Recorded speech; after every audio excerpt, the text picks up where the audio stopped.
مسلمانوں کے درمیان ہوں جن کے جذبہ ایمانی بہت اسٹرانگ، بہت مضبوط ہے۔ اللہ تعالیٰ آپ کے جذبہ ایمانی کو ایسے ہی مضبوط رکھے۔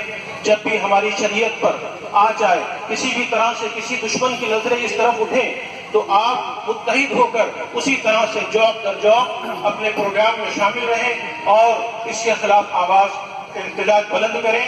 متحد ہوگے تو کہلاؤ گے مومن غازی، منتشر ہوگے تو قسطوں میں صفایا ہوگا۔ بس یہی فکریہ لے کر آپ کے درمیان حاضر ہوا۔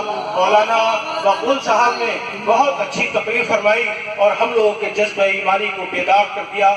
صرف ایک شعر کے ساتھ آپ سے اجازت چاہوں گا۔ نہ گھبراؤ مسلمانوں، خدا کی شان باقی ہے، ابھی اسلام زندہ ہے، ابھی قرآن باقی ہے۔ یہ مودی کیا سمجھتا ہے جو اپنے دل میں ہنستا ہے، ابھی تو کربلا کا آخری میدان باقی ہے۔